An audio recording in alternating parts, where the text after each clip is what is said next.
Welcome to the Facial Recognition Comedy Podcast. I'm Pallavi. I'm Zara. And I'm Fizza. And our guest today is Janine. Hi. Hey, Janine. Hey. Welcome. Janine Thank is you. a singer with Atlantic Records, and she's killing it. She's going to pop off real thank you, guys. soon. I Yeah. think she's popping off right now. I think this is the process of popping off. Yeah. I like this. Yes. This is a good way. This is a good way to start my day. Just keep it coming. This is great. Thank you for making time in your really busy schedule. Oh, thank you. to come on our podcast. No, I was really excited. I love what you guys do, so I was like really happy to be a part of it. Yeah. You came to a show, so it's not just all lip service. Like you Yeah, come no, out, genuinely, I love it. I love it, and I especially, I love seeing especially like women comedians killing it, and like I love what you guys are doing with the facial recognition and everything. I think it's super cool.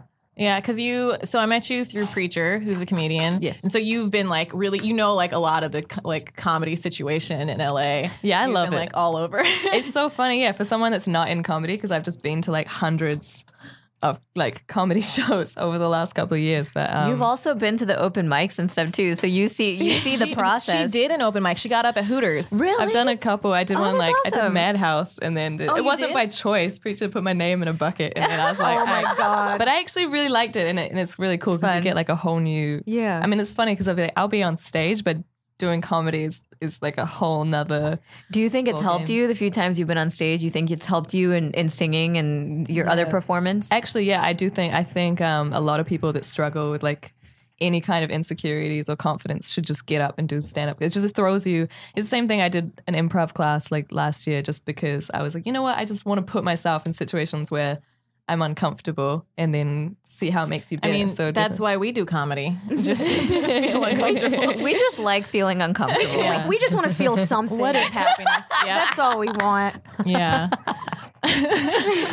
What improv class? Is it working yet, guys? I did the Groundlings audition. Oh, cool. I got through. I didn't do it, but I got that's through. I was happy. awesome. That's so I think cool. everyone gets through. They She's just want your great money. at but- everything. They just No, want I'm to not. they want to make sure you're not a psychopath.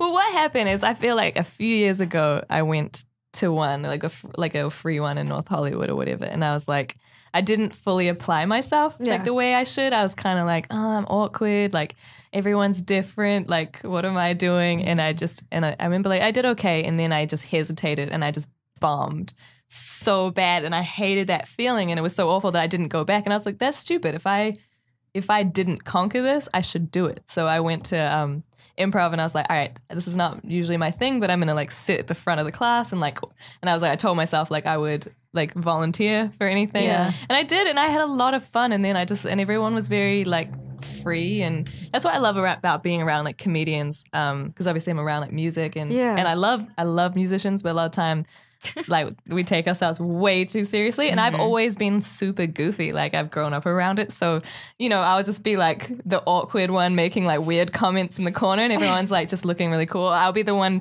smiling super hard in photos where everyone has this like really cool closed mouth look going on. They have like an image to maintain. They have an image like I'm like always cheesing, and then I look at the photo and everyone's got this like sexy stare going on, or all the guys look really cool, and then I'm just cheesing, and I was like, I didn't get the memo, guys. How do you do this? You're not allowed to smile in photos? Okay. You're just a positive, real person, right? So you want to show that about Super yourself. silly. Wait, so you grew up? You have an accent, Janine. What are you? What kind of foreign are you? I'm fine. I'm from New Zealand. Yeah. It's kind of my accent's a bit mixed up now because people don't understand me. So Well, I how to long switch have up. you been out here in LA? LA for about 2.5 years, and then I was in New York for about like 4 years. Okay. So what was the journey? What made you go from New Zealand to New York to LA? Well, I finished university, and then I was like, oh, I have no excuse for just being like a broke part-time working musician. Before it was like when you're studying, everyone's like, oh, what do you like walk up to you in like a retail store or a cafe, and they're like, what are you studying? And then you're like, oh, I'm studying. So they're like, oh, it validates this thing. So I don't know. It's so stupid. What did you study?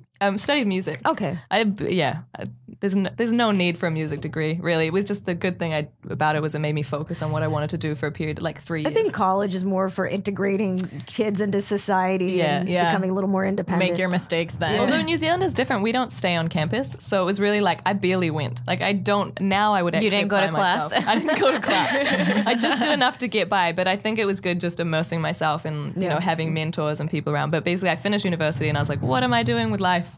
So I saved up enough money and I went to New York and I booked like 6 shows for a month. I'd never been. I was just, the good thing about the internet, I just Googled venues and lied about how many people I could pull to the thing. Oh, because with music, it's like that too in the beginning. Yeah. It's like everything's a bringer show. So you're able to get stage time if you can promise a certain amount of people in the audience, it wasn't right? quite as strict as you guys have like with the bringer, like the actual bringer, but they more just like, how many can you bring? And I was just lied. But I happened to, the first one I did, I had got residencies at this bar called Pianos in New York. And I love that bar. yeah, so it was the first place I used to ever go played. there a lot. Yeah, so you lived in New York? I lived in New York for like 10 years on and off. But yeah, amazing. because What I'm part from Jersey and I lived in Hoboken and Midtown and East Village and stuff. Oh, cool. Yeah. So you know, so that was where I had it. And I played my first show there.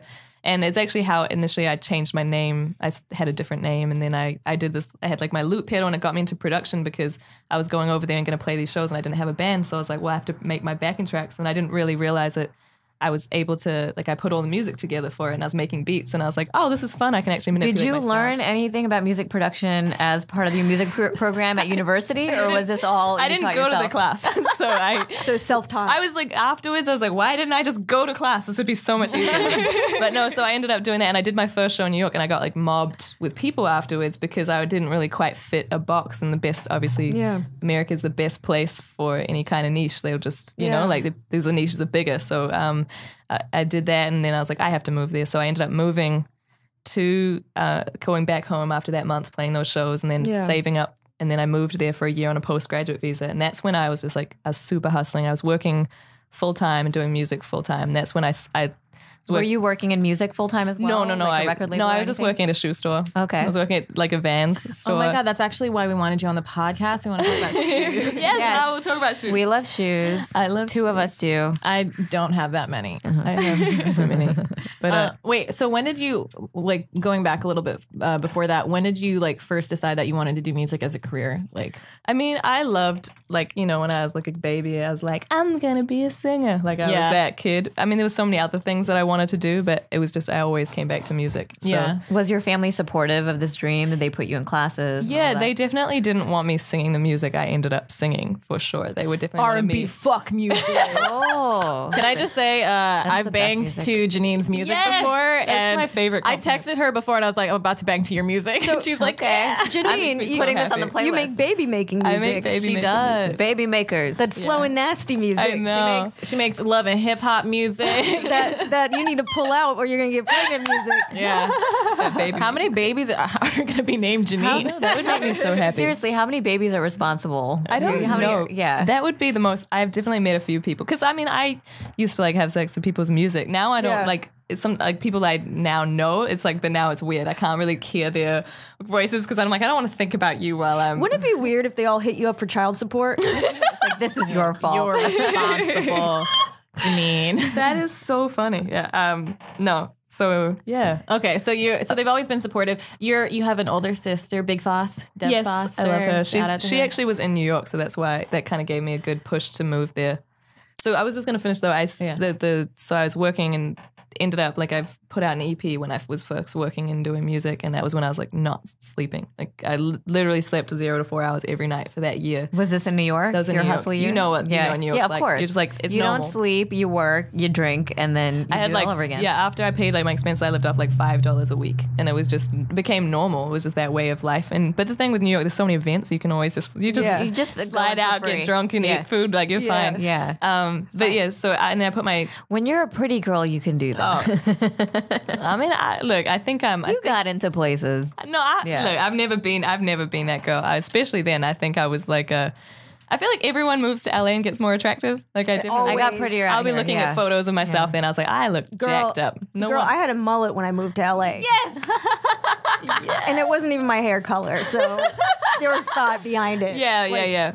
Well, at one point, I don't think I really had eyebrows. So in New York, I was looking, I was like, the people like, you look so different. It's like, yeah, because I grew eyebrows. That's basically You have expressions now. Amazing. I have expressions. Yeah. Well, like LA will do that. LA will tell you everything that's physically wrong with you and then it's to figure out how to fix it. Yeah. People just walk around with measuring tape. For us, oh my God. I went to undergrad out here and like I feel like all nerds were like jacked up in college and then afterwards we were like, we aren't working all the time. We can just like try to get hot. I guess that's like our next thing. So now there are like friends of mine that were like totally weird in college that are now bodybuilders. They're like, I'm gonna put all that focus into veganism and lifting weights. Nerd bodybuilders? Yeah. I'm about this life. Where are they? I'll message you. Okay, thank you.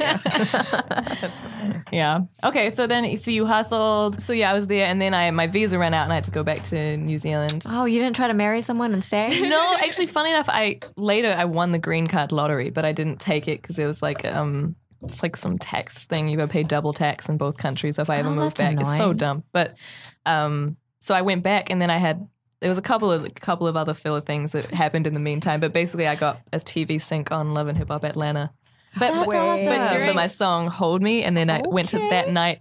It went to the top of the charts in the US, like on the R&B charts, and that night every major label in the States like hit me up. So I was back in New Zealand, I was crazy broke. But when she went back though, you were like the whole story is that like you were like really sad, you didn't know what you were gonna do, and then like this one thing like got you all these calls, right? Yeah, like, there was so many things. But like you must have been in a slump, right? Like where were you mentally? Were you on your parents' couch? Like I was back at my parents. I was like, I wasn't very happy. And I remember there was things like I got a call from my friend who was my best friend I've known since I was born. She's amazing, and she just got engaged, and I was her maid of honor, and I was like so happy. And then I remember just being like, man, I'm so broke, and I want to give her the best like bridal party getaway I could possibly do. And I just remember like, I mean, I would have done it without any money, but I remember like that was my thought. It's like I just want to be able to like make.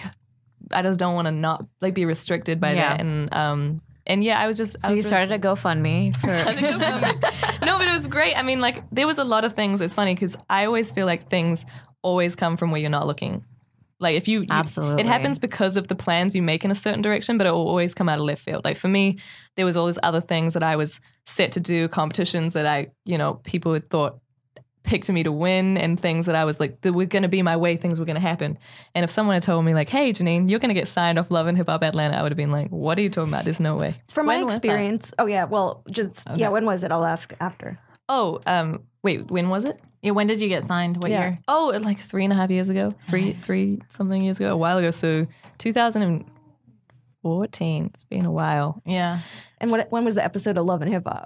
It was 2013. It was this is really sad. Where I watched the show, so that's really sad too. Oh, there was what's it name? This is I've been really watching bad. all the clips since Cardi B. Is it Bambi? Bambi, yeah. It was when she had a miscarriage. They played my music. Oh. And it was really sad. Really sad times. But it was the perfect song. But it worked for me. Yeah. So. Yeah. It's amazing. That's just hilarious. Sorry, like record execs. Bambi, I hope you're well. Yeah, no, I'm kidding. Music execs, like she's having a miscarriage, and music execs are like, but that song though. No, the song like is so beautiful. So it matched the moment. No, it was amazing. That the people with MTV and Love and Hip Hop, they were just so amazing, and the people on there, it was just, obviously it's not doesn't always have the best like representation of people, but like as a whole, the company and the way that actually off camera people are is really loving, very kind, super supportive. Like when the song played,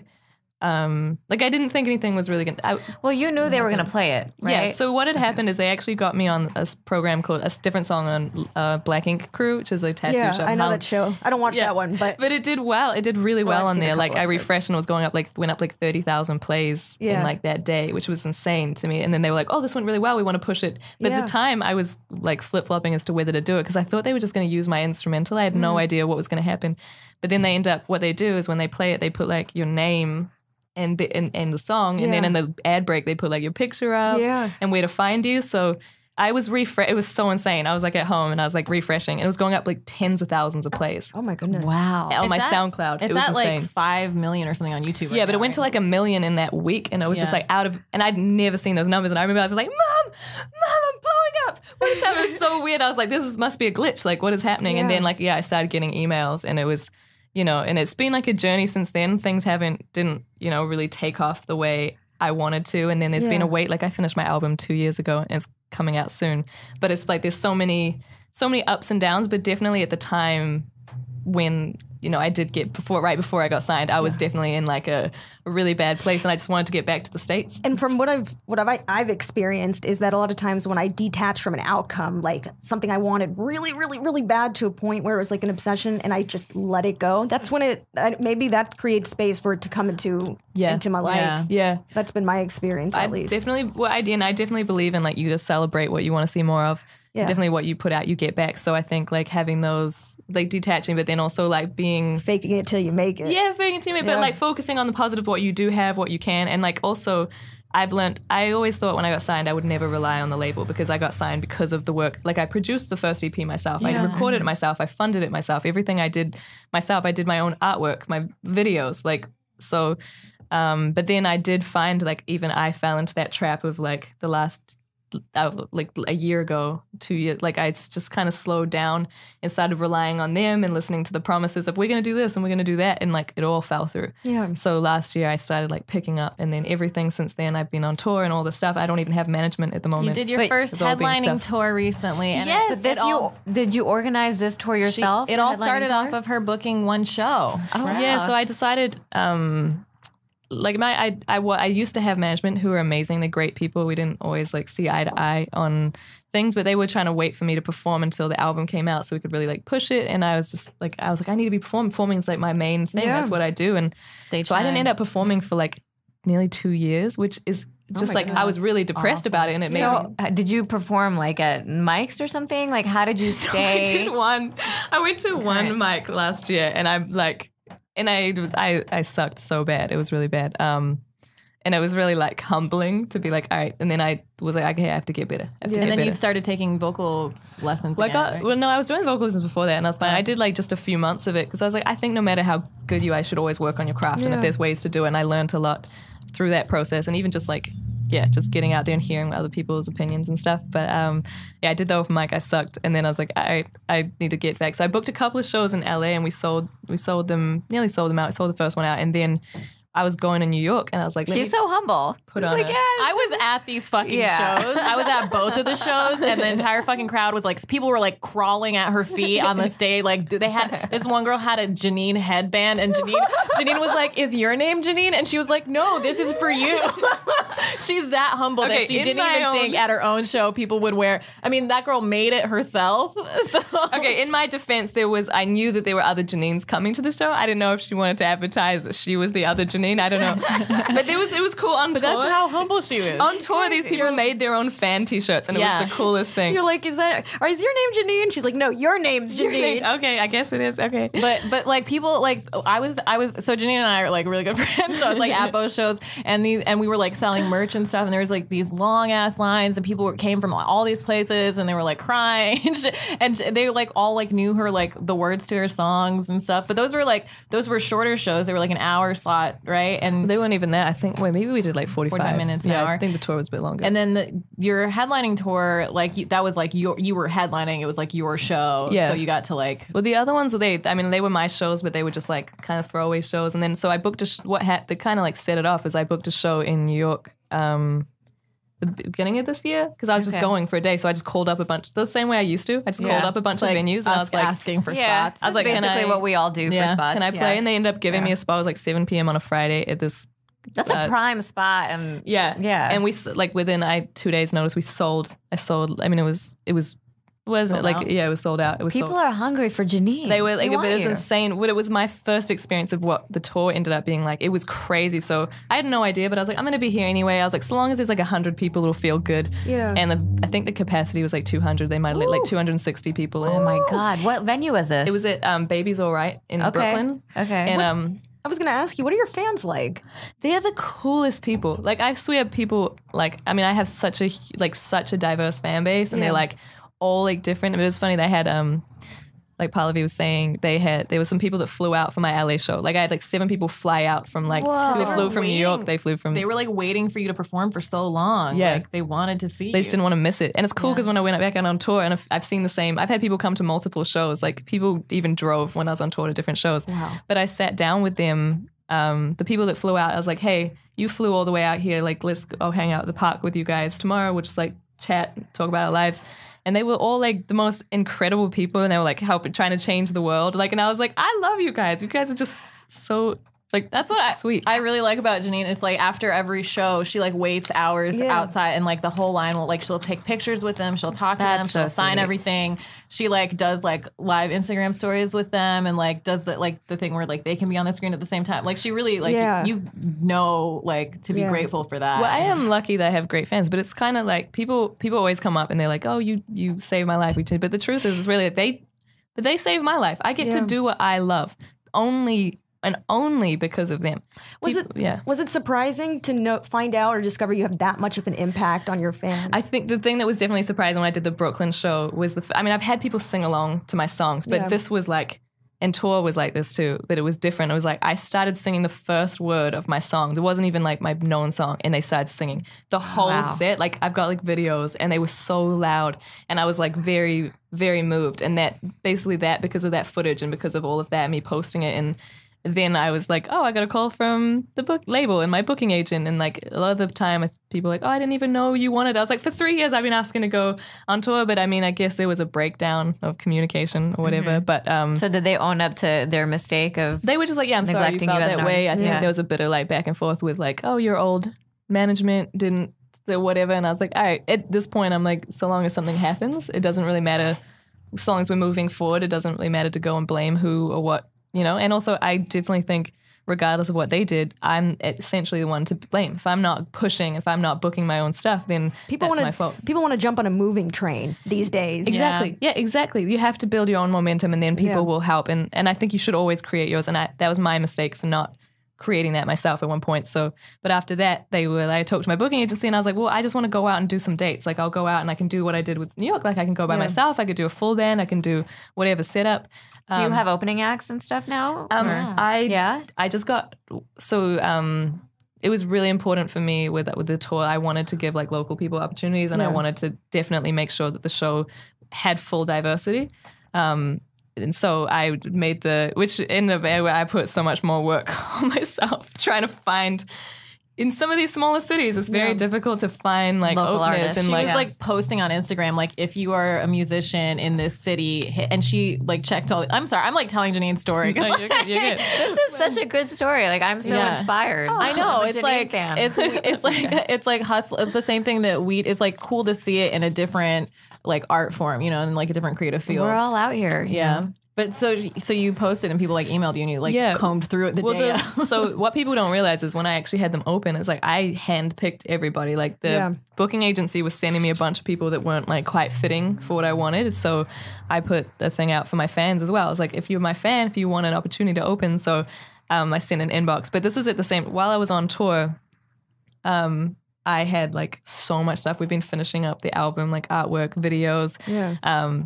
Basically, I didn't get any downtime. Like I've just been working the whole time. Like we were doing 12-hour drives, and the whole time I had my laptop. Like I was working. We'd have to stop at like McDonald's to charge up, and then like keep going. So it was a busy time. So as much as it was awesome, and I had an amazing opener in Chicago that came from that.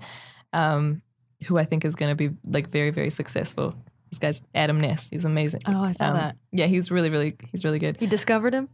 Well, I don't know. You hear that, Adam Ness? You owe everything to Janine. No. Were you the usher to Justin Bieber? Was that you? But no, he's great. So, but there was a few people that What's I his picked. name?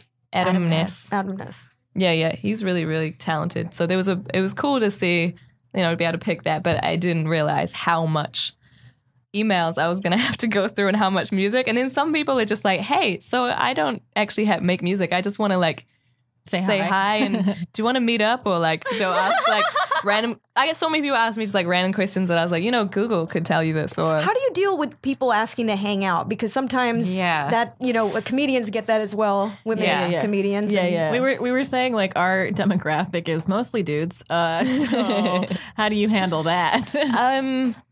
How do you turn a fan down because but in a grateful way, but in a nice way. Well, usually I'm just like I'll be like because I meet everybody after my shows, like so I would just be like, hey, I'll see you after the show, or some people have been like photographers or whatever, they've been fans that end up becoming friends because I'll be like, let's do the shoot or whatever. But that's still getting together in a professional. Capacity. I don't know. I don't. Versus personal with someone who you don't. I guess when it's guys, it's kind of like easier to just be like, oh, sorry, I'm not like interested, or I'm in something, or whatever. I don't know. I don't really get it that much. I don't know. You just reply. The worst case scenario is reply with the smiley face. Yeah. Like that wasn't an answer. I don't know. Thank God for emojis. Yeah. No, I don't know. I haven't really thought about it. I think. Do you usually do you travel around with security, or do you have like people around you that are intimidating so no one does like if they do think about it? No, and it's always the women that are way worse. I've been like so because I also have a very big LGBTQ community fan base, so they like love like the diva thing. So it's usually like the woman that'll go. I had someone like she was so fun. I was taking a photo with her, and she like put her hand down my back and just like brushed past my butt, and I was like, I think she did that on purpose. And then right when I was leaving. Right when she was leaving, she walked away. She just grabbed like a whole handful, just like a double grab, and walked off. And I was so shocked, but I was like laughing. She was like super tiny too. Yeah. She was like very, and I was just like, if this was a dude, I would be so, like, I'd just be like, what do you think you're doing? But I was so shocked. And then how bold she was, I was like almost like happy for her. Like Feminism. I was just like, it's when we assault back. I was dying laughing. But I don't know. People usually. I don't know. Mostly respect. I think I'm usually like, just like, thank you so much. I'm not, it's all right. A lot of time it really is just like, now's not good timing, but that's not even a lie. Like, it's just sort of like, hey, I don't have the time. And it's like, if I do, I have to prioritize, hey, I should call my family or I should work. But there's always work to be done. And then when, like I said, I think you have time. You can fit whatever you want in your life. Yep. Timing is never an excuse, but it is what you make a priority. So it's kind of like the truth of the matter is like, it's like, if I don't have time, it's like, I can't prioritize you right now. Well, you have the people I think it's also family. Yeah. It's always been a little strange to me. I feel like guys do this more than women do just because of like safety issues and all the other things we have to deal with. But I always think it's a little bit weird when like guys like hook up with their fans because it's just like it's like a strange dynamic. I don't like it. I know, but I do think when you're on stage, anybody, you're kind of like it's like a teacher. This is my personal view. I don't think it's right, but I think you're in a position of power. Like if you've ever been, I'm sure you've seen it. You've looked at someone, they're like starry-eyed. It's like they're drugged. Like they have this thing and they think they have to do. Look, they're grown. They make their own decisions, whatever. I personally wouldn't want to hook up with a fan just because I feel like I'm in a position of power and it's a little bit weird. But also maybe because it's like, I'm also, there's a lot of reasons. It's also like it feels like uneven footing to like start off a relationship on because like they know so much more about you and it's like not this like moment of discovery. They don't, personally know you. So the attraction is not based on something real. Exactly. It's based on the art, the performance. I'm attracted to Janine's Instagram. Hot for Janine's Instagram. Is my Instagram or my story? Because they're totally different. Yeah, your story is pretty fun. But I can understand how like maybe a fan would confuse that for being something more grounded and real if they just, because I'm sure your fans really, really love you. Yeah, they do. It's just, it's different. Yeah. From having an interpersonal relationship in person. Yeah, it is. It's just, I think there's a balance. Like I've definitely, I'm so moved by people in the way that they support me that I try to give a lot back. But then a lot of the time, sometimes it's like that you give an inch, people try to take a mile, or they'll be like, it's like when I reply to someone and then they're like, oh my God, thank you for your reply. And then they just like, how's your day going? And then they just like keep going. And then some people get mad when you don't respond. You're like, I have 500 other DM requests right now. I'm trying to just get back and say thank you, or like, and it's just, and it's ongoing. So I can't then people start being like, it's like when people like heckle and it's like, this show is not about you. And then you give them something and then they're like, oh, now I'm part of the show. Yeah, and exactly. Keep going. Like, it's not funny anymore. Stop. Yeah. So was that your craziest fan / groupie story? Someone just kind of like grabbing your ass? No, I've had some weird ones, but I can't really like. Are you legally not allowed to talk about it? No. I've been like lucky. I haven't had anything too crazy. That's but good. I think it's so cool that you like. I mean, I feel like you're blown up now, so you might not be able to do this. But I think it's cool that like while you're on the rise, you're like going to a park and like hanging out with your like. Who the fuck does that? That's awesome. That's so cool. I mean, I really do hope things blow up. But yeah, I think this is the time. It's just like when I do. I mean, for me, it's sort of like I do my show and then I meet everybody and I greet them and I take photos and it's like that might take an hour or whatever. But it's like it's for me too, and it's like these people, and there's an opportunity where I might, like you said, like when it's, you know, hopefully things really take off and I'm doing bigger venues, I'm not going to be able to do that. And like right now, because people will be like, oh, where's the VIP? I was like, I don't do VIP. I just meet everybody. It's just that you just have to wait in line. That's your only. Yeah. So, I mean, I don't like the idea of limiting my access to my fans based on money. I don't like that. Like, I think even if I do VIPs, I'll make sure I always go and pick random people from the audience so that even people without money, because, you know, it's kind of like, at your last show, there was this one really sweet fan, and she like, I got the video of it. She like so Janine has a part of her show where she like brings people up to dance with her because it's like a really fun song and stuff. Yeah. And there was one where, so she was picking people, and this one girl was already like freaking out that she was at the show at all. And then Janine picked her, and she was like crying on stage, like she couldn't like contain it. Like it was so sweet to watch. It was so awesome. So, you know, as you get bigger, your career grows, your fan base is going to expand. And, you know, there's one of you and, you know, hopefully billions of Janine fans. Ooh, I like this. Yeah. So how do you take care of yourself? Because you do want to give back to your fans for all their support. And, you know, I'm sure you love your fans. But, you know, like just even now, like even I don't know if you guys feel this way, Polavians are, but like even at sort of this point in my career, it's a little overwhelming to sort of deal with DMs. It is overwhelming. It's hard to be an adult, first of all. So like to, you know. Yeah, how do you handle everything and, you know, your fans? She also doesn't sleep. I mean, I go through phases. One of us. But I definitely don't have the answers. I don't like this theory, but like, you know, it's that ideas you can have it or you can't have it all at once. Yeah.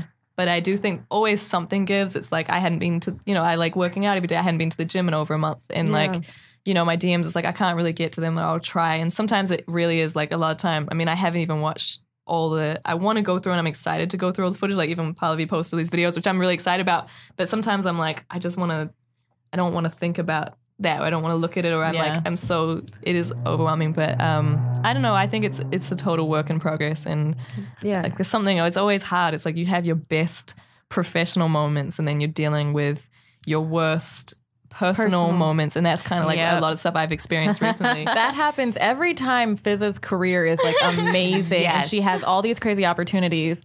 She has like these personal moments where she's like, this is the worst week of my life, and we're like, you just booked like all these amazing things. Well, it's okay. So, you know, this actually leads to a specific question. Do you feel like mixed feelings with success? Because I feel like for me, I have a lot of my own personal issues and stuff I'm weeding out myself, but I think there's probably a piece of me that maybe doesn't feel worthy.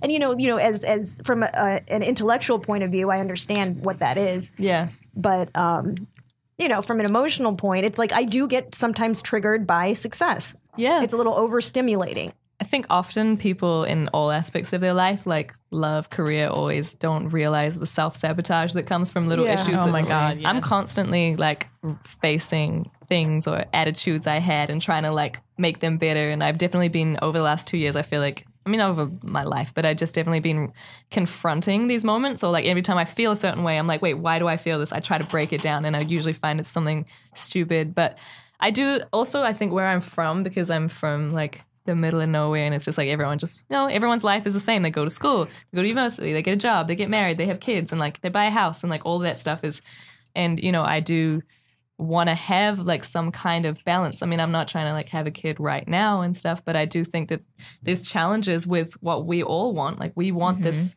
grind, and it's, you know, going out doing comedy till 4 a.m. every night's not the easiest way to like have consistency with any relationships. You've got to find someone else that's in that lane, but then when you find someone else that's in that lane, then it's like you don't see each other. And then they're also, it's also difficult. I think it's very difficult to find people that are driven and then also interested in stability. Like it's you have to prioritize, because it's so difficult. So I definitely, I'm always trying to figure things out, and I definitely I don't have the answers, and I'm really like always constantly trying to rearrange my thinking and my life to try to get it in order. But there's always, I think I'm happiest when there's chaos, like, but then I also want organization. Like life ends up being better. Like when I'm on tour and there's 500 things that I can't keep up with and I'm stressed, I'm also happy about that. And then I came back and I'm like, I still have 500 things to do, but I'm not performing every night. So I've automatically like post tour depression like kicked in without like, I mean, I'm not like,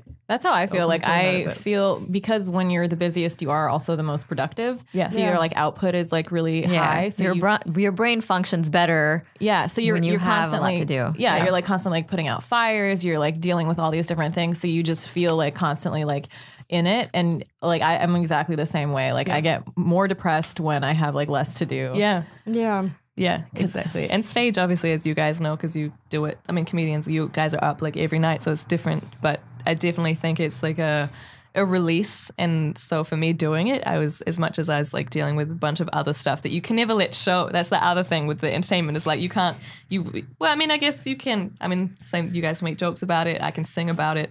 It's a good way to release. But I mean, it's one of those things, like I said, it's when everything that you want starts happening, something that you didn't. I mean, I want to think that that's not the case, and I don't think it's going to happen. But again, they're all lessons, and they all teach you something. And again, you just got to keep focusing on like the positives. And well, I feel like I've gotten better with coping with that sort of stuff as you know it's happened more and more. But like initially, it was crazy. It was crazy that I was just emotionally feeling just so drained and empty and all this external stuff. Which is like, I think that's interesting because external success to me is unrelated to internal happiness. 100%. I couldn't have said that better. And it's funny when you're like, because I look at my life a lot of time and I'm like, I'm signed. I'm on tour. I'm doing everything I wanted to do. And yet this one thing in my life is like eating me up and making me depressed. And it's like, I can have all this. But then if that only that one that's thing when was you got to talk to your girlfriend. That's what I was going to say. It's like I listen to you guys say these. What's heartbreaking for me, and I know I do the same thing, is that I listen to you guys. Like that's why I want you to be like so happy for like all your career success because I'm like, you guys are fucking killing it. And there is this thing that's bothering you, but like that's like not your problem, and like that's not an insecurity you should have, and you guys are amazing, and like these like you have these like full lives, and you're talented and you're kind and all these things, and we all see it in each other. And then when it's us, we're just like, I don't deserve this, or like why is this person treating me this way, or why is this thing happening? Or the things we let more so than anything, probably the things that we let go we would never accept for like our friends, or like it's like the whole thing that they always say, it's like you would never talk to your friends the way you talk to yourself, or the thoughts you have. I wouldn't even think. You know, it's like, let alone say them. I wouldn't even think the things that negative you say, and like I said, the things that we accept. But I do think, you know, like we're on this journey, and everything that we do makes us like level up constantly as to who we are, and like trying to find ourselves and become better people as well as making out, you know, obviously our careers better. I think like this is one, I think comedy has really helped me forge a lot of really strong female friendships because there aren't as many women in comedy. You kind of like have to be like tougher to like get through just all of the shit that happens at open mics and everything. Much shit. It's not just dick jokes. It's like safety issues. It's like all these other things, and like ass grabbing. Yeah. So it's like all these things, and like I've really looked to the women in my life to like understand that and be like I want to protect them and they want to protect me, and like that's really helped. And I'm sure the same is true for you. Like this year, you like we became really good friends. Yeah, I'm like it's been really helpful for me too. Yeah, it's been awesome because I've always I've had good like girls in my life, and like, you know, my friend I've known since I was born, she's still like close, and we don't talk all the time, but we might talk like every couple of months even, and it still feels like I saw her yesterday. But I've always been like a tomboy, so I relate to guys and a lot of the stuff I'm interested in. So I've loved that I formed like I do, but it's just having those like relationships with other women is like it's so great. Like I love hanging out with you and having those, and they're kind of like those relationships that you know never really gonna get messed up. Like you know, you're like always no one's gonna step out of line, or no one's gonna do something, or they're always there. And I think it's always think balance is important. I think having male energy and female energy is really important. Yeah, the yin and yang. Exactly. We do have some other interview questions though, because we have an R&B singer amongst us. Yeah. What do you think happened to R&B? I miss it. Zara feels like it's not as poppin' as it used to be. I miss it. I love R&B. I think there's a lot of people that feel that way. I don't know, it's hard for me to speak on because I think that things just like evolve in different ways. Mm-hmm.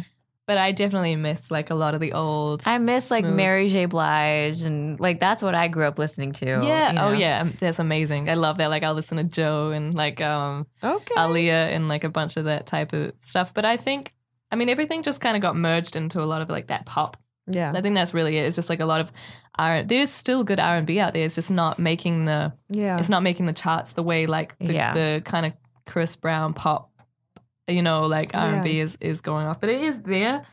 It's just, we're so oversaturated with music and it's, Do you feel like R&B, like it's being forced to collaborate with all these other genres that are topping the charts right now? Yeah, I guess so. People a lot of times, it's the same way like single culture versus album culture appeared and like streaming and everything. Everything is just kind of like quick. Yeah. Everybody wants like that quick buck, that like fast success. So I think they're just like doing, a lot of when I worked on my album, it was the first time where like the label had put me with other writers because I did everything myself, and I ended up just doing the whole thing with like a couple, like the producers I worked with, and I co-produced a couple, but they put me with these amazing writers, but it did not work out because they're like factory writers. Okay. They come in and they're so good at what they do. They write hits, but that's not my, I'm like, of course I want to write a hit, but I want it to, my whole thing with music is I was like, I just want you to feel something. That's it. I was like, I just want to make people feel. And I'm like, if I don't feel something, how do I expect other people to feel it? And they're just like, all right, this is the theme. So like, this is get the party started. I was like, I wouldn't say that. They're like, well, it's, not all your music should be for you. And I was like, but that's why my fans connect with me so much, because I'm telling their stories and like. Yeah, that's like with comedy, you like want to be your most true self, and you want to, like, you find your market or whatever through that, and people love you for who you are and like what you're able to say. Exactly. And it's the same thing with like being true to your art. Yeah, I'm not saying be like stubborn, because I've definitely in the past been like, it should be open. Like I added tempo to my album. Like there's stuff, and I enjoy it because it's like I want to have different moods. It doesn't all have to be like sad, slow, depressing, or sexy music. There can be other stuff, but. So I opened up, but like I still think, especially at this point, it's like being true. As long as it feels right, as long as it feels like me, even if it's like a little bit out there just for me, like it's still me, So you definitely have felt that need to kind of have those influences in your music. Yeah, if I listen to all those, like I love like those Usher, like I love like the old Usher albums, like 8701 and like Confessions and stuff, and they all have those slow jams, but then they all have like those fun tempos. So a lot of like an older R&B music that I like has that. So it wasn't really like, oh, I'm selling myself out. It's just something that I did think I needed to be aware of. But also on stage, I was like, I do want some more tempo stuff that I can have fun moving to. I really like Hold On. Yeah. Because that's the one she has, like people come up and dance, and like there's like a fun like dance break thing. And it's like, it's super fun. Yeah. Yeah, and it's funny because I didn't like it as much until I started touring it and getting people, and it was just like, it's nice to have fun, it's, at the end of the day, it's like I have all these serious messages and things that I feel like I need to convey, but sometimes you just want to like a little bit, have a little bit of fun. So, but a lot of your music is written from like personal, like relationship experience, everything stuff. Yeah. So you like, do you feel like you have to go through all these like hard times to like write? Do you feel like you get writer's block? You know what? Exactly. That's the thing. Is like I feel like in a way I'm like, well, maybe life is just handing me these experiences so I can write about them, because it's true. Material. When I'm like when I'm happy or like everything is good, I can't write, and I do. So. Yeah, it's interesting because we were just talking about that in our last episode. For me, I feel like I'm funnier when I'm happier. Oh, that's awesome. Yeah. Good for you. That's amazing. Great. Yeah, that's so good. But I've talked to other comics, and there's a school of thought in the comedy community that way. I don't know. Like, if I'm dead, no one wants me to come on stage and start crying. Yeah. Because I could do that, but yeah, I guess the that's idea not fair to the audience. You were talking about like that your material comes from hard times, but when you're performing, you perform better when you're happier, right? Yeah. Yeah. Well, that makes sense. I think that there is definitely that. Of course, there's that element. Like I had a show where I really pulled it together for the show, and it was like a very passionate show, so it was like it worked out okay.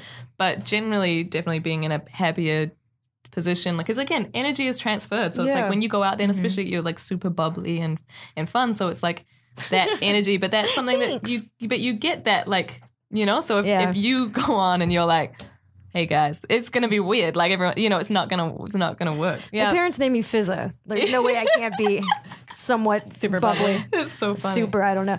You know, whereas other people, obviously other people's comedy, they can stand up and be like, man, so this and that, and it works and it's That's funny. like their persona. So I have a question, like, and this is for you too, Janine, but also for the fellow, the co-pros. Co-pros. Have you ever been in a position where you're upset about something and you're going on stage and you don't feel like you can talk about it? Because I feel like that becomes difficult. Like if I can't talk about what's happening to me in the moment. Do you mean on stage, or do you mean on like stage? To people? Like if something, like I get horrific news or something, you know, and I'm just not in a position to be able to talk about it. When you're already about to go on stage. Yeah. I think like if it's like an open mic or like a smaller show, I kind of like try to think of something fun. Nothing is like crazy has happened to me like right before. I remember one time I made myself like right after the 2016 election, I was like super heartbroken, as many of us were. Yeah. And I made myself go on stage and I got a joke out of it that I still use. Yeah. But I tend to like I have this weird masochistic thing where I like force myself to do comedy in all like mental states and physical conditions and like in all these different places. Great training. It's healthy.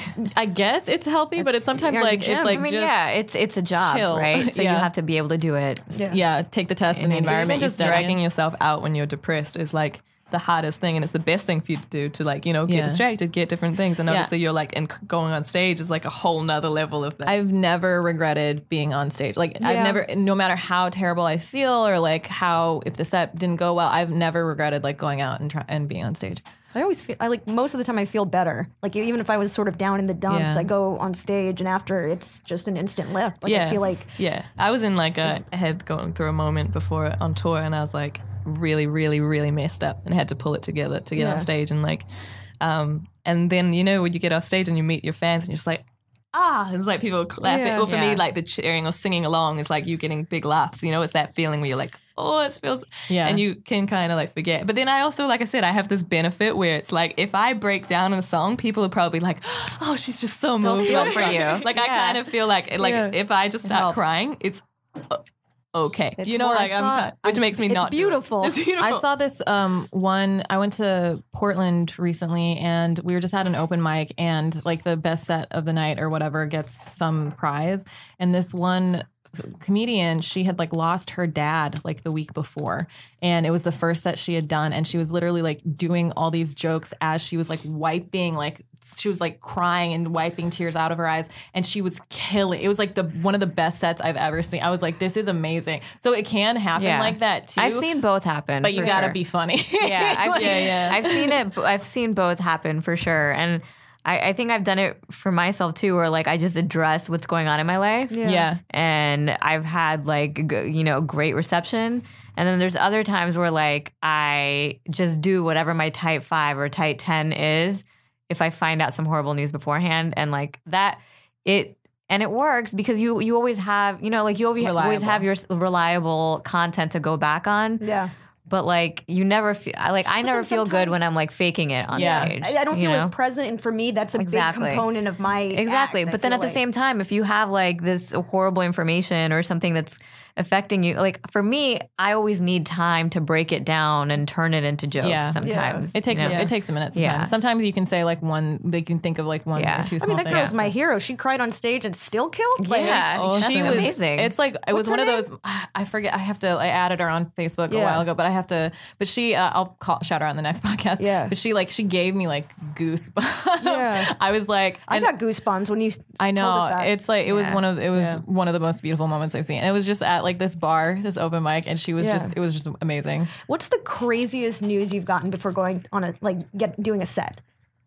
That just like, you know, you would have preferred not to do the set and preferred to like go and process that information. Mine was moments before I went on stage, like literally minutes. A guy I was dating at the time texted me that he had cheated.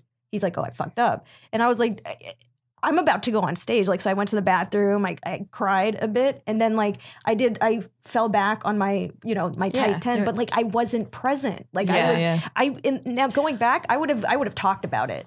Also, if you're not an entertainer and you're dating an entertainer, just fucking like tell us after the show. Yeah. He's an entertainer, so really had no excuse. I was going to say, guys just don't. He's just a fucked up person. Ask what we have going on that night. Tell us later. Are you sitting down? Yeah. Are you not going to be doing standing? Right. Yeah. I had to. One of them. The worst on stage? Was my was actually my final university like performance. I was meant to do it that day, and I was super close to my nana, and she passed away. And that was like very, very, very hard. And then so they managed to let me. I was talking to I nearly didn't do it. Like they pushed me to the next day, but I was still like. I'd just been like, I found, and I went when she, like, I stayed with her body, like stuff. It was very like, it was really tough. But I was like, singer. So I was crying, trying to like not hold it down. And it ended up being like, I think I got like the highest score I've ever gotten, which might have been a pity score, but it worked.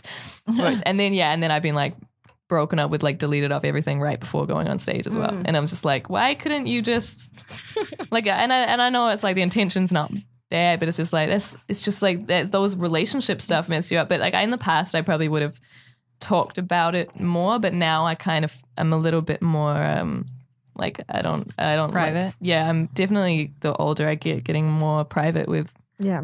And also, like, your fan base and stuff is growing. So it's like you want to keep stuff close to you because I've seen, like, it's kind of cool, like, watching your friends, like, get famous and stuff and, like, have all their dreams come true. And it's, like, so exciting and so encouraging. But you notice that when people, like, really pop off, when they get, like, really famous, it almost feels like they have fewer, real friends. Yeah. And, like, that's, like, a cliche or whatever. But I've seen it happen. People aren't really getting to know you. And they ask for stuff. And, like, so there's, like, this line that you want to have of, like, this is my private life. I let the people that are close to me know about all the things that they need to know about. And then everybody else, like, like, I'm here to entertain you, to, like, show you these experiences. But there's like a line there. I definitely feel like I'm glad in a way that things have taken, I mean, I have to say that now because I can't change it, but I'm glad things have taken so long.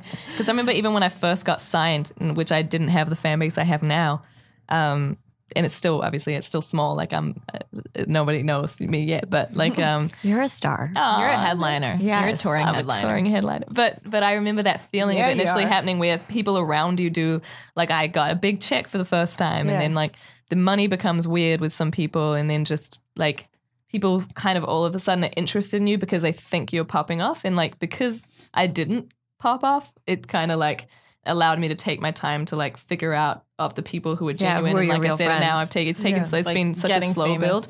But being around someone that like took off in such a hurry, it's like because I just remember that feeling of even then, and I was nobody, being like, who can I trust? What's happening? And there's all these changes, and your whole world has changed. Even the view you have on yourself starts to change because of the way people are treating you. Yeah. So I feel like now I'm ready. And I'm at an age where, like, I would have loved this to have happened earlier, but I definitely feel like I'm personally ready, and I have a good enough, I have great people around me. So I'm like, I have good enough judge of character moving forward, and like, I'll be okay. I feel like this is the thing that I've noticed. I feel like people are really like they want to get like famous or like rich really quickly, and I have started to feel more grateful for being like older, like you were saying, because I was like, before any of that, like hopefully good things will happen for us and stuff, but before it does, I just want to like get all my therapy out of the way. Like I want to be a good person before anything happens, because it's so, if people just let you treat them like shit because you're like famous or funny or like a talented singer and stuff, you're never gonna know like that you're a shitty person. I'm so glad. I don't think I've ever been like I've never taken advantage of people. Like I've definitely seen that in people, like where they'll like, but I just think insecurities that we have or things we've been through in our past would have definitely like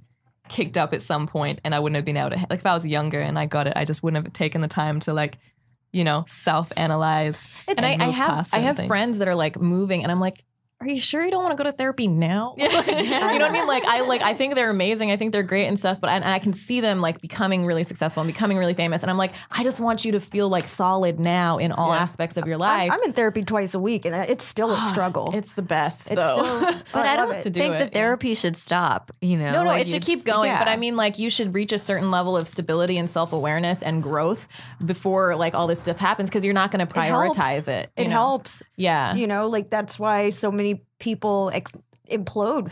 After Yeah, being I mean, famous. like you guys are all around comics that like you feel like, all right, maybe you would have responded well to therapy 5 years ago. Yeah. Yeah. And it's like, I just Be a want like stronger the foundation. the Yeah, best yeah. for them. And I want them to feel like they because it's so much pressure and it's so many things coming at you and people asking you for stuff, and you should be centered and feel like who you are. Yeah. Yeah, I agree. I definitely think that's the thing. And especially even in friendships and any kind of relationships, is like you can only work on yourself so far, or you can only, and then at the end of the day, it's like people around or your friends or whatever, sometimes they need to do a little bit of work to meet you, where you're at. And then it is really like everybody needs to take that time to figure themselves out. Because you can't, if you're not good within yourself, you can't be good with other people. And that's friends, that's relationships, and it is an ongoing. It's like what I say your mind is like, it's like your body. It's like you can't just get in shape and then stop working out and think you're going to keep in shape. Your mind is the same way. You got to, it's like a constant daily, you got to be like working on yourself. You got to be looking at things, and you got to be like, when things suck, you got to try to find positive thinking or force yourself out, or at least just accept, okay, this sucks right now. I'm going to give myself a little bit of time to be like, this sucks, and then move. Find coping skills so that when it does suck, you like know how to deal with it. Yeah. And I think all creative people feel, I mean, the reason we're good at what we do is like you guys are very, like analytical, or you can see things, and like we feel things more intensely than other people, which is how we're able to articulate things that people average, like people who aren't as creative will never can't do. And then they're like, oh my God, you just saved my life. Or, oh, how did you do that? You connected. And it's because we feel it so hard. But with that, with great power comes great responsibility. But you do feel it. You feel it. Like, and you can get, we're definitely I don't like it. I don't like being like empathetic. Like, I don't want to feel all these sometimes things. I'm like, I feel that too. But then at the end of the day, that's what makes you great. But you also have to deal with, I do think most creative people and artists are prone to depression. Something to speak about. So when I was in therapy in San Francisco and I was going to move down to LA, and I knew that I wanted to do comedy when I moved down here, my therapist was like, you have the mind of a nerd, but the emotions of a creative person.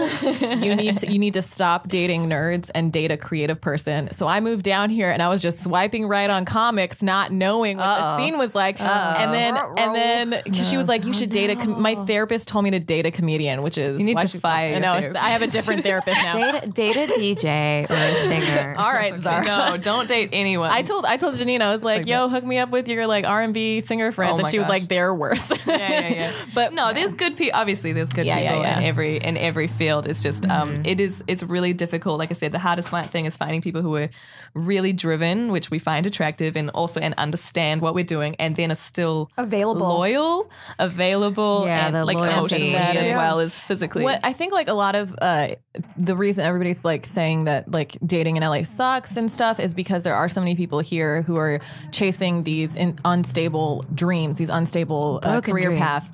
Yeah, but it's like, for me, it's like, I feel like if you schedule things correctly, if you like work on yourself, you can always make interpersonal interactions. That's the nerd in you talking. No, I know it is. I know it is. But I really believe that anybody can learn any skill set, and like human interaction is a skill set you can learn. I know that's very robotic to say, but true. Like I think it's true. And I think a lot of people think that it's their career and like nothing else. Like they prioritize their career over everything, which is fine. Fucking go do that. You're on your own in this life. You want to be stable. You want to like chase your dreams. That's great. But also know that there is like room for you to like have empathy and like develop friendships and have relationships. And it's like, you just need an understanding and communication. And But sometimes that takes some personal work that they're not, that a person might not be willing to do. Yeah. Right. I had a moment when that happened. So it was before I got signed, but I was living in New York and I was going through a bunch of stuff and I was again crazy broke, and there was just a lot of bad stuff had happened. And but I'd come out of like a 5-year relationship with someone who was actually a really great person that was involved in my music and everything. And they were great, but I wasn't I wasn't weren't ready. I there. wasn't in it. So I remember, and they helped me, and they would like, we used to talk about like, oh, if I get posted on Billboard and Complex, which is how the sync ended up happening because it was on blocks. Yeah. But I remember like I came out of my room on the like day my EP released, and it was like on Complex and Billboard and Vibe magazine, and like, and I was like, oh my god, I'm like jumping around in the living room by myself, and I jumped around for like 30 seconds, and then I was like, and then there was like, I just felt sad. I was like, there's nobody to share this moment with, and the one person like at the time that I was the closest to that had helped, I couldn't talk to, like we weren't talking. So I was like, I just remember that feeling of, and I hadn't been keeping up with people in New Zealand, and when I first moved to New York, I'd kind of got involved with some people that weren't like, didn't really have my best interest at heart, you know, and at the time, and I was really broken, and then that happened, and I just so anyway, that was the biggest reminder, and I'm glad that it happened, and it happened like early 4 or 5 years ago, because I remember that feeling, and I was like, you know what, nothing means anything unless you have good people to share it with. And I learned that lesson, and so my whole thing is like, as much as I'm always career forward, I'm like, I realize you got to keep good people around you, because celebrating alone is not celebrating. Mm-hmm. Yeah, and I think like if you find like relationship wise or whatever, if you like find the right person, they're gonna find a way to like help you with your career and like not inhibit you, and like help you with opportunities and stuff, and like you in an equal way, like so that you're both like inspiring each other and moving each other forward. Yeah. You can celebrate alone too. I didn't mean that. Like, you can have I've had the best celebrations by myself, but if you are lacking someone to like, you know, express you want to have that party. You want to have that crew that like, you know, builds you up. Sometimes when you get good news, you want to share it with someone who you care about. Exactly. And it's that thing. It's like you can share it with anyone random, but like having those core people and those strong relationships in your life, and that you know, that is, you know, are genuinely happy for you. Or you could go to the bar and share with strangers, and everyone's happy for you there. Yeah. Everyone's happy because of vodka. Of course. I thought that was celebrating. Celebration.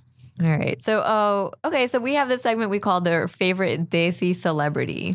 Favorite what? So Desi is South Asian people. So it's people from Pakistan, Afghanistan, India, brown people from Asia, basically. Okay. So that's Desi is a term that means like from home. Desh means like home. So Desi means from home. So that's what we all call ourselves. So I don't have like, it encompasses India, Pakistan, and everything. South Asia. So who do you have like a favorite Desi brown celebrity? There's like. So there's like Russell Peters. I was gonna say Russell Peters, but then I was trying to think.